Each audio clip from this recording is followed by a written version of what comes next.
Hi everyone, welcome back to a new video.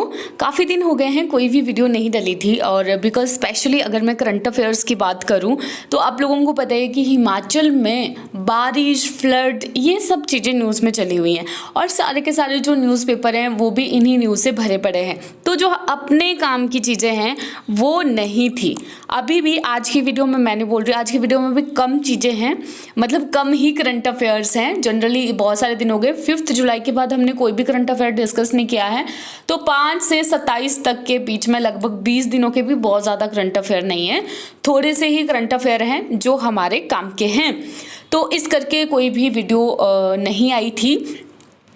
बाकी एक video यहाँ पर आई थी गवर्नमेंट स्कीम्स ऑफ हिमाचल प्रदेश, उसको आप लोग ज़रूर देख लेना बिकॉज गवर्नमेंट स्कीम से एक आधा क्वेश्चन आने के चांसेस रहते हैं और मैक्सिमम जो स्कीम्स हैं वो इस वीडियो में आपकी कवर कर ली गई हैं। तो आज की वीडियो को शुरू करेंगे पहले क्वेश्चन के साथ। कौन सा ऐसे नीचे दिए गई हुई पीएसयूज हैं जिनको स्वच्छता पखवाड़ा अवार्ड 2023 मिला हुआ है? स्वच्छ भारत के अंतर्गत स्वच्छता पखवाड़ा अवार्ड। तो इसका सही आंसर है आपका सतलुज जल विद्युत निगम, एसजेवीएन को ये अवार्ड आपका मिला हुआ है। अब क्यों ये अवार्ड मिला है आपका?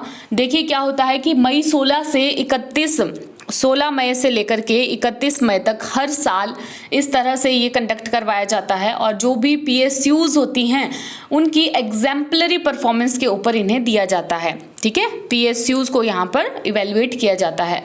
जो हमारी एसजेवीएन है इसको तो मिल गया है आपका फर्स्ट प्राइज और इसके साथ ही जो एक और है पीजीसीआईएल उसको सेकंड मिला है, पीएफसी को आपका थर्ड प्राइज मिला है। इनको किस चीज़ के लिए, किस बेसिस के ऊपर इवेल्युएट किया जाता है? तो स्वच्छ भारत अभियान के अंतर्गत अवेयरनेस फैलाने के लिए इन लोगों ने क्या क्या इनिशिएटिव लिए हैं, उस चीज़ के बेस के ऊपर इन सारी पीएसयूज को इवेल्युएट किया जाता है। ठीक है, स्वच्छ भारत अभियान के अंतर्गत। तो जो बेस्ट था वो किसका था? सतलुज जल विद्युत का। इस साल का जो हमारा एक्शन प्लान था उसमें क्या क्या चीज़ें इंक्लूडेड थी, जैसे कि plantation drive, awareness camps, cleanliness campaign थे, सफाई के प्लांटेशन लगाने के लिए। इसके साथ साथ ही जो इको फ्रेंडली मटेरियल है उसको यूज़ करने के लिए, सॉलिड वेस्ट डिस्पोजल मशीन की इंस्टॉलेशन के लिए और जो हमारे पब्लिक प्लेसेस हैं उनमें डस्टबिन को इंस्टॉल करने के लिए। ठीक है, इसके साथ साथ ही इस फर्म ने जो है वो मेंस्ट्रुअल हाइजीन, सैनिटरी पैड वगैरह के अवेयरनेस के लिए भी अवेयरनेस सेशन को ऑर्गेनाइज किया था। ठीक है, तो ये सारे स्टेप्स लिए गए थे। नेक्स्ट अगर हम लोग बात करें एसजेवीएन की, सतलुज जल विद्युत निगम की, तो एक ये मिनी रत्ना कंपनी है जो कि ministry of power government of India के अंतर्गत आती है। मई 24, 1988 को इसे इनकॉर्पोरेट किया गया था गवर्नमेंट ऑफ इंडिया और गवर्नमेंट ऑफ हिमाचल प्रदेश के बीच में as a joint venture. Hydro electric power projects को ये बहुत सारे चलाता है, हम लोगों को पता ही है, भारत के अलग अलग हिस्सों में तो चलाता ही है, साथ में नेपाल में भी इसके कुछ एक प्रोजेक्ट्स चले हुए हैं। तो आए दिन कुछ ना कुछ इसका न्यूज़ में आता रहता है। चाहे अपने काम के साथ साथ ही ये लोग अपने काम के साथ साथ ही सस्टेनेबल अप्रोच को यूज़ करते हैं। नेक्स्ट आ गया हमारा, which state has become first hill state in the country to provide water to every household? कौन सा ऐसा स्टेट बन गया है? हिली स्टेट है ये, अमंग हिली स्टेट में, पूरे भारत की बात नहीं कर रहे हम, हिली स्टेट्स के बीच में जिन्होंने रूरल एरिया में सब लोगों को पानी दे दिया है। तो ये है हमारा हिमाचल प्रदेश। हमारी जो गवर्नमेंट है इन्होंने एक प्रेस नोट रिलीज़ किया था जिसमें ये बता दिया कि 100% जो 17.08 लाख फैमिलीज़ हैं, रूरल फैमिलीज़, ग्रामीण परिवार हैं स्टेट के, उनको टैप वाटर दे दिया गया है।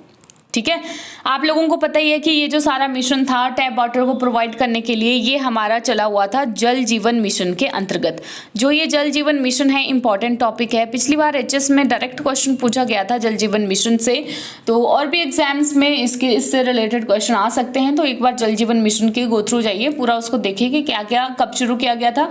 अगस्त 15, 2019 में शुरू किया गया था, थ्रू आउट 19 से लेकर 24 तक 23 तक इसमें क्या क्या हुआ है, इंपॉर्टेंट स्टेप्स क्या क्या लिए गए हैं, उसको आप लोग ध्यान में रख लेना एक बार।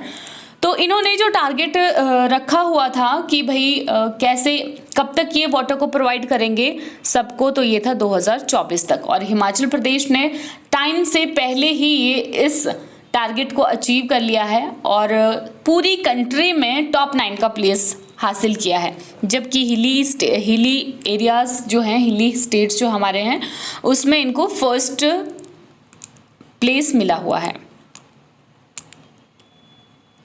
नेक्स्ट वेरी इंपॉर्टेंट और सच में बताऊं तो बहुत खुशी वाला करंट अफेयर है।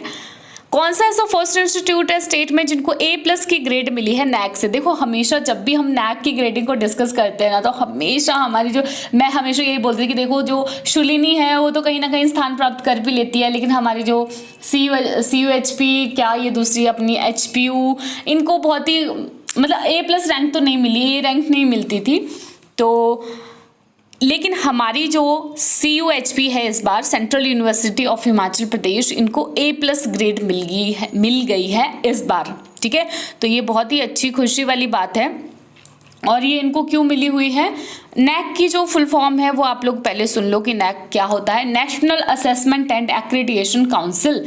तो CUHP जो धर्मशाला में है हमारा, जिसका धर्मशाला में है, शाहपुर में इसका एक टेम्पररी कैंपस बना हुआ है। यहाँ पर exemplary work in the field of research, यानी कि रिसर्च की फील्ड में बहुत ही अच्छा काम करने के लिए इनको ये A+ की ग्रेड मिली हुई है। जबकि इंफ्रास्ट्रक्चर इतना ज़्यादा हाईफाई नहीं है वहाँ पर अभी। CUHP मेरी पोस्ट ग्रेजुएशन मैंने वहीं से की हुई है, सेंट्रल यूनिवर्सिटी ऑफ हिमाचल प्रदेश से। और इसके साथ ही इन्होंने एक और बहुत ही अच्छा स्टेप लिया हुआ था। एक्चुअली ये 2 न्यूज़ थी ना, एक तो नैक की ग्रेडिंग थी और दूसरा आया था नेशनल एजुकेशन पॉलिसी 2020 के टाइम पे। तो कौन सी ऐसी यूनिवर्सिटी थी कंट्री में जिन्होंने सबसे पहले एक बुकलेट के फॉर्म में नेशनल एजुकेशन पॉलिसी 2020 की गाइडलाइंस को डेवलप किया था? तो ये भी हमारी CUHP थी। मतलब पहली ऐसी यूनिवर्सिटी है पूरे भारत में जिन्होंने नेशनल एजुकेशन पॉलिसी की इम्प्लीमेंटेशन के लिए जो गाइडलाइंस हैं उनको एक बुकलेट की फॉर्म में डेवलप किया था। ठीक है, तो ये 2 न्यूज़ इस तरह से आई हुई थी जिनको मैंने एक ही जगह कंबाइन कर लिया था। अभी इसका जो परमानेंट कैंपस है वो धर्मशाला के एक जगह जदरांगल है धर्मशाला में, जहाँ पर थोड़ा सा एरिया इसके लिए दिया गया है। और साथ में देहरा, साउथ और नॉर्थ, ये 2 कैंपस बनेंगे अब central university of Himachal Pradesh के। लेकिन वही ना, स्लो उसमें गवर्नमेंट का काम होता है। नहीं तो 2009 के एक्ट से यूनिवर्सिटी आई है, कितनी सालें हो गई, अभी तक कैंपस भी नहीं बना हुआ है इसका। लेकिन ये वाली अच्छी बात हो गई कि इनको A+ की ग्रेड भी मिल गई नैक से, डिस्पाइट कि इनके पास कम रिसोर्सेज हैं उसके बावजूद भी। Next, how much grant is given to widows for remarriage in Himachal Pradesh. Widows को हिमाचल प्रदेश में री मैरिज के लिए कितनी ग्रांट दी जाती है? तो ये आपकी दी जाती है 65,000। अब ये हम यहाँ पे क्यों डिस्कस कर रहे हैं? ये हम इसलिए डिस्कस कर रहे हैं बिकॉज अब ये जो ग्रांट है इसको बढ़ाया जा रहा है और ये कहा जा रहा है कि भाई ये की जाएगी 1 लाख रुपए विडो री मैरिज के लिए। पहले 65,000 मिलते थे, अब 1 लाख रुपए मिलेंगे।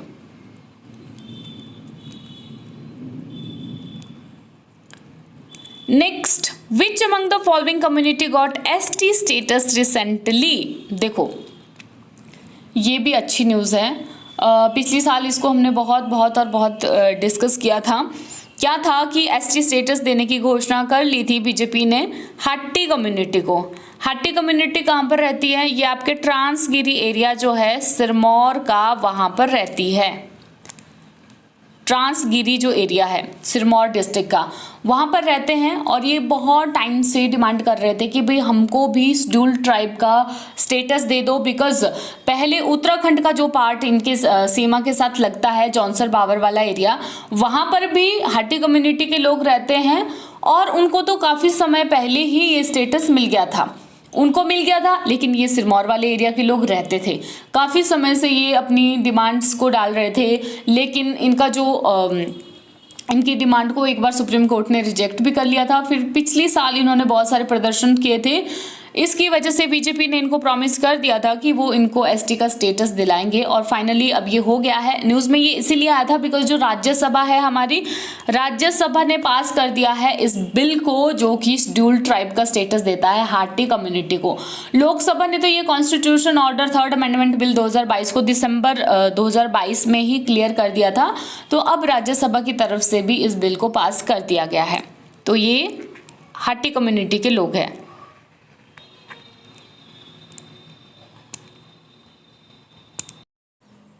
नेक्स्ट है हमारा, कौन सा ऐसा स्टेट है जिन्होंने रिसेंटली डिसाइड किया है मुख्यमंत्री वन विस्तार योजना को लॉन्च करने का।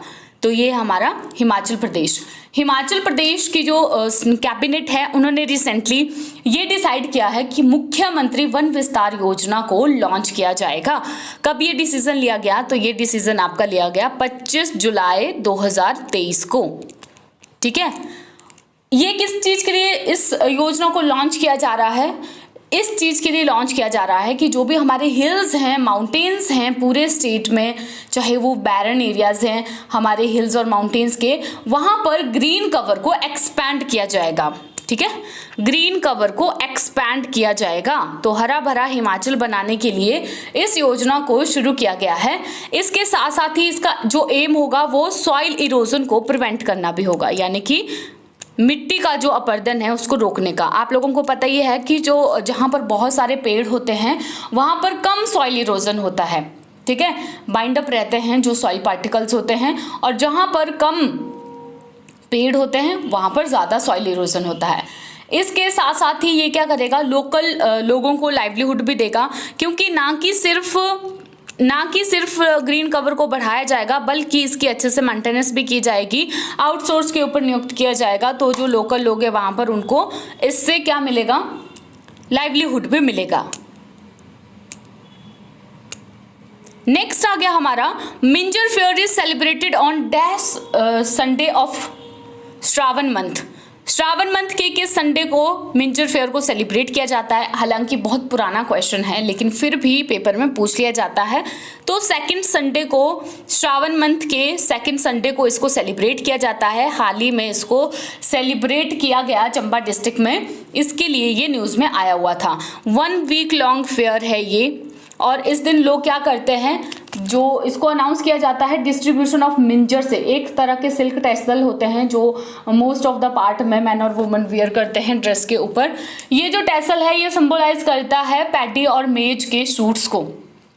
आप लोगों ने देखे होंगे मेज में इस तरह के जो टैसल्स होते हैं उसको ये सिंबलाइज करता है, क्योंकि इस समय पर वो निकलते हैं।